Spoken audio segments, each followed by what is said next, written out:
2019 ఎన్నికల్లో 21 రోజుల ముందల తెలుగుదేశం పార్టీ అభ్యర్థిగా మీ ముందల నుంచున. వాస్తవంగా నాడు నాకు మంగళగిరిలో పెద్ద పరిచయాలు లేవు. కేవలం అద్దుకుంటున్న ఇల్లు మంగళగిరి నియోజకవర్గంలో ఉంది. నియోజకవర్గ ప్రజలకి మంచి పని చేయాలన్న లక్ష్యంతో ఆనాడు పోటీ చేశా. నేనేంటో మీకు అర్థం లేదు, మీ సమస్య ఏంటో నాకు అర్థం లేదు. ఎన్నికలు అయిపోయినాయి. 5300 ఓట్లతో ఓడిపోయా తల్లి. ఓడిపోయిన రోజు మటుకు బాధ కలిగింది.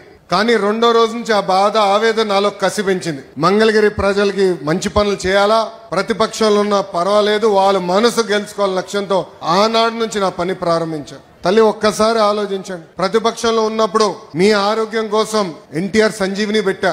తాడేపల్లిలో క్లినిక్, మంగళగిరిలో క్లినిక్, మన దుగ్గిరాల్లో ఏకంగా ఒక మొబైల్ క్లినిక్ పెట్టా. యూనివర్సిటీ కూడా ఉచితంగా మేము మందులు ఇస్తున్నాం ఆ క్లినిక్ లో. రెండోది, ఊర్లో పెళ్లి జరిగితే గౌరవంగా బట్టలు పెడుతున్నాం. ఆనాడు కార్పొరేషన్ స్పందించబోతే ఎవరికైనా నీటి సమస్య ఉందంటే ఉచితంగా ట్యాంకర్లు పెట్టి నీరు మీకోసం అందించాను. పిల్లలు క్రికెట్ ఆడాలంటే వాళ్ళ కోసం మంగళగిరి ప్రీమియర్ లీగ్ కూడా 3 సార్లు ఏర్పాటు చేస్తాం జరిగింది. ఇంకో పక్కన మహిళలు సొంత కాలుపై నిలబడాలి, కేవలం కుట్టు నేర్పిస్తే కాదు, ఉచితంగా మెషిన్ అందజేసి అవసరమైన పని కూడా ఈ రోజు తెలుగుదేశం పార్టీ మీకు కల్పిస్తుంది. తల్లి, ఇలా 26 సంక్షేమ అభివృద్ధి కార్యక్రమాలు మీకోసం చేశా. 2024 ఎన్నికల ప్రచారం మీ దగ్గరకు వచ్చా.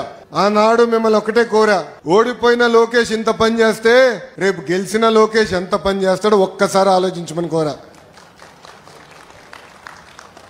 ఆనాడు మిమ్మల్ని ఒక విషయం అడిగా తల్లి, 5300 ఓట్లతో ఓడిపోయా కదా, దాని పక్కన ఒక 0 పెట్టండి, 53,000 ఓట్ల మెజార్టీతో నేను గెలిపించి శాసనసభకు పంపించండి కోరా. కానీ తల్లి, ఈరోజు గర్వంగా చెప్పగలుగుతున్నాం, 91,000 మెజార్టీతో ఈరోజు నన్ను మీరు గెలిపించి శాసనసభకు నన్ను పంపించారు.